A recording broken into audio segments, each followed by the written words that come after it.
Hey everybody, before we get started, I just remind you this episode is brought to you by our patrons like Adam the Harp, Icon Comics, Okay Zume, Architect Hand Blackest the G, Carlos, Dragon, Ferris, Jeremy Vasquez, Jonathan Sandoval, Legendary Boss Hunter, Liam Kessler, Richard Raptor, Rogue Robin, Charvor, Shiny P, Sun Guy Bob, Siren23, and Varian the Crow.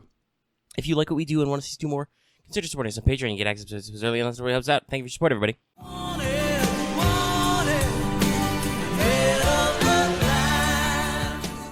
Hello everyone and welcome back to Let's Talk FGO Wanted, the show where we let you know if you want to roll that 5-star. You probably already do from that thumbnail. But yes, we're here. I'm working crazy repeated to churn out like 3 of these things in as many weeks, including research and pre-pro and all the assets and everything. But bang, zoom, straight to the moon. That's where we're going this Wanted today. We're going to talk about the shiny new Saber version of Astolfo, who already has a 4-star but is now a Saber with bunny ears and a maid costume in higher ascensions. I feel like my sound levels are low. Am I too low energy, guys? I don't know. Anyway, if this is your first time watching an episode of Let's Talk FGO Wanted, in this show, we talk about first a character's real-life history and folklore, then their lore and fate with the capital L. Then we will talk about their mechanics. A lot of people are interested in units for their mechanical niches, even if they aren't familiar with their story. And, of course, we will talk about their rarity. Not their star rarity, but how often they are on raid-up, because that can also affect when you want to pull. And I don't really have anything else to say in the intro, so let's hop to it, shall we? Alright, so beginning in our history phase, Astolfo is listed as one of the 12 Paladins of Charlemagne. Though, of course, there are probably more than 12 named Paladins of Charlemagne. It all depends on which ones you're using where. Now, the Paladins are major characters of French heroic ballads and later works, collectively referred to as the Matter of France. In medieval and Renaissance literature, the matters are threefold, and they are usually considered the Matter of Rome, which is basically all of classical mythology, but especially the Iliad, the Odyssey, and the Aeneid. The Matter of Britain, which is the collective Arthurian mythology, and as I just mentioned, the Matter of France, which is the Song of Roland and all the other various romances and epics around Charlemagne and his paladins. It should be noted, all of this information we're about to present is effectively fictional. There are no historical records of an Astolfo in this time period, though obviously Charlemagne was very real. It was kind of a plot point in Extella Link. And so probably was a Roland as one of his commanders. We have historical documents that says there was a knight commander Roland at the Battle of the Pyrenees. But if he was like magic and blew his horn so hard his brain exploded, we probably can assume not. So interestingly, but probably known to you if you're a casual fan of this sort of thing, Astolfo is not actually attested to in the original Song of Roland, but is first name-checked in a historical ballad known as the Four Sons of Aemon. But that's just a name mention. It's one of the names of the paladins. He has a more prominent role in the anonymous poem La Prise de Pampelune. There's some Italian and French names here, guys. I'm sorry. Anyway, that poem is from the 14th century, but apparently nobody has bothered to put that in many digital databases, at least in English, so I can't find more than a brief summary. And I don't know enough about Italian or French and handling Google Translate to run it all. So, in short, it's about Charlemagne things. I do believe there is a digitized version of the script, but it's not translated into English, so I can only do so much, guys. I'm not a linguist. But from these sources and later ones, we get a rough overview. Astolfo, despite serving the Frankish king, is a British citizen originally. He is a prince and a son of Otto, King of England, possibly a stand-in for real-life Offa of Mercia, which was an Anglo-Saxon kingdom, and Offa was a contemporary and an ally of Charlie. However, Astolfo is also considered a descendant of Charles Martel, which is Charlemagne's grandfather, and his cousin with 2 other paladins, Roland and Renaud, or Orlando and Rinaldo, if you're Italian. Now, this Italian comment is important because a lot of the characterization and elements you see of Astolfo in Fate and most other sources are drawn from later Italian epics that were written in the Renaissance, much like how later authors commented on, expanded on Greek and Arthurian mythology before it. And a lot of us have our more popular interpretations of characters from sources that are, dozens or hundreds of years away from the first mentions. So, the big ones that add details and expand, and were also often frequently adapted later, usually into operas, were Morgante, Orlando Innamorato, Orlando in Love, and Orlando Furioso, Angry Orlando. You've probably heard of Furioso, and possibly Innamorato. Now, these are full-blown epic poems, so we'll only be talking in summary here. If you want real research, go do your own. It's available. They're very important if you haven't heard of them already, and very influential, as we'll talk about later, so consider looking into them further on your own time. The 2 Orlando titles are connected. Furioso is effectively a fan sequel to Innamorato, which I will talk about later, and contain heavy use of Astolfo as a supporting and often comedic character. So, in Inamorato, say that 3 times fast, Angelica, Princess of Cathay, which is where modern Kyrgyzstan and Tajikistan are, so just keep that in mind. Angelica, Princess of Cathay, a Central Asian kingdom, organizes a tournament between Christians and pagans where she is the prize, and to obtain her, they must defeat her brother Argalia. Argalia is killed in the tournament fairly early, and Angelica flees, causing the Paladins to chase after her and shenanigans to ensue. And the poem abruptly ends after Orlando and Ronaldo duel a couple of times, chasing Angelica all up and down the land because the author had to stop as real-life Italy was being invaded by France at the time. It's literally a note in the manuscript. I must pause here. We are being invaded. So take that for your real-to-life there. But yeah, there's a lot of shenanigans and romantic hijinks. Now, Astolfo is much more directly involved in the follow-up Furioso, where Orlando continues chasing Angelica up and down the land after briefly rejoining Charlemagne's war effort against the Saracens. But she dumps him for a rando. He goes mad and rampages all over Europe and Africa. Yes, all of Europe and Africa he rampages. I think we perhaps did not understand how big the world was.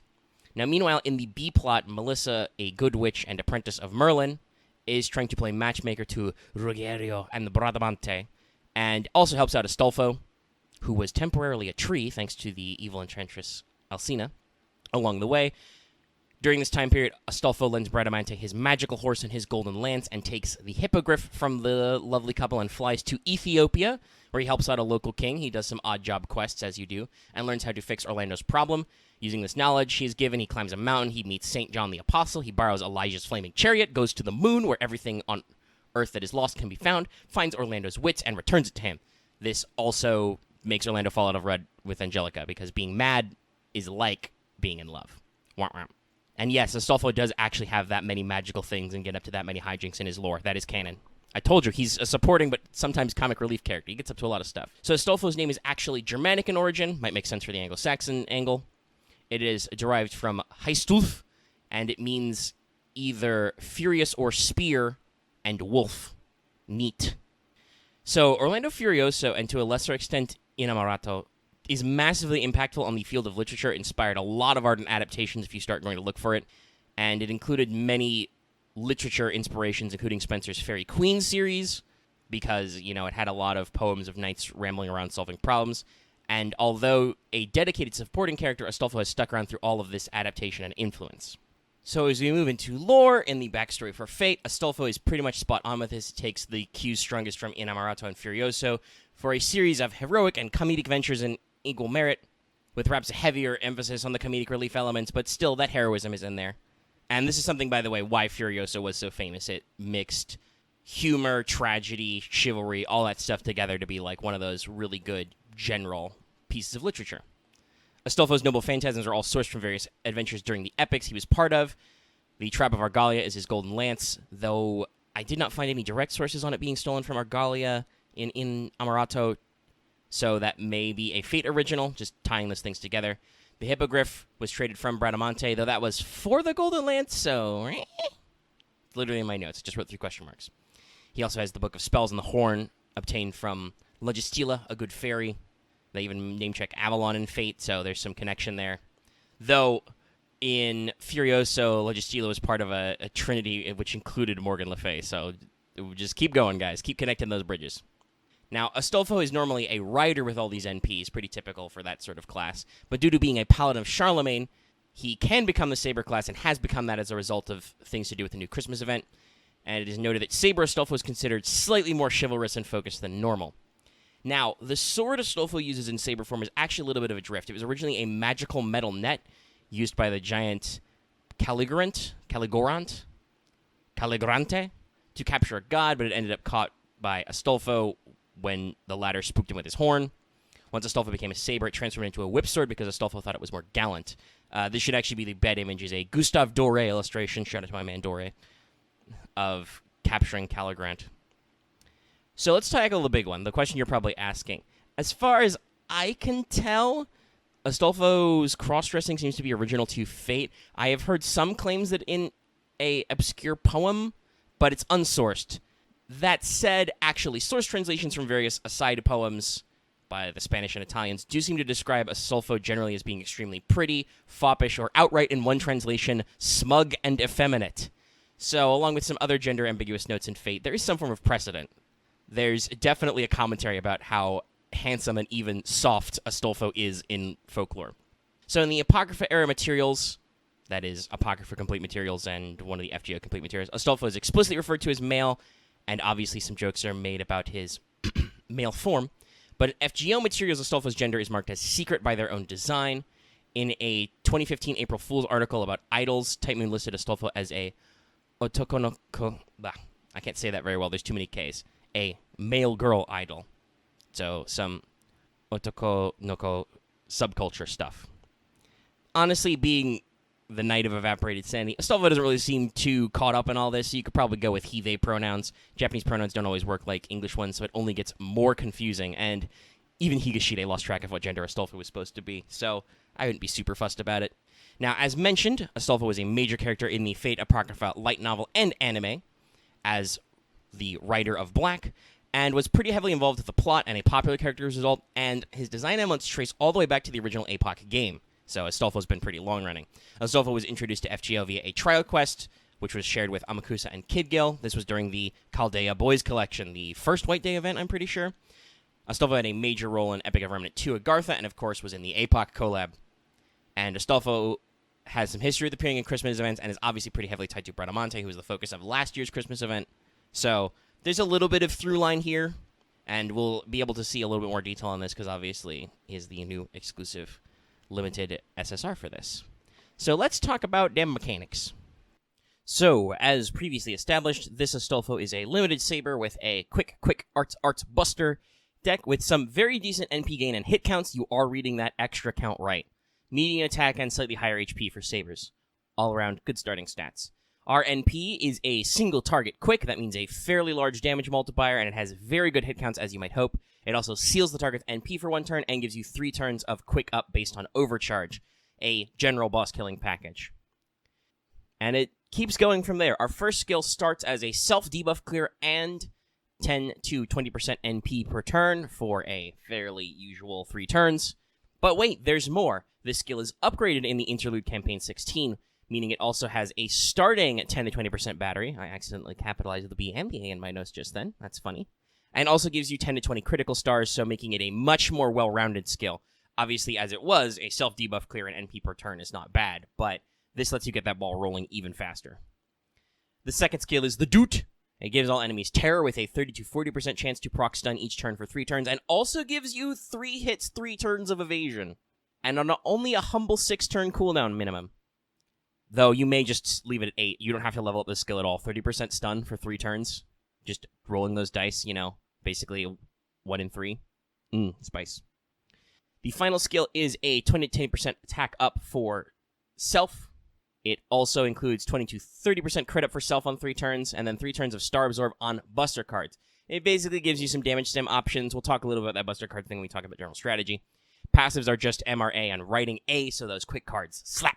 So, as I was saying, general strategy here seems to be use the MP to blast the enemy hard, generate lots of critical stars, and then follow up on with heavy crits for the following turns to shave off, hopefully, a second HP bar that a lot of bosses have.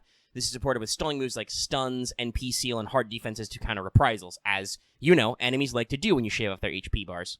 Obviously, the fact that the critical absorb up, or the star absorb up, I should say, is on Buster is a little annoying. That makes your follow-ups very RNG-based, but if you do get the one Buster card, your stars are probably going there. It's still a little sketchy, so you'll want to be aware of that.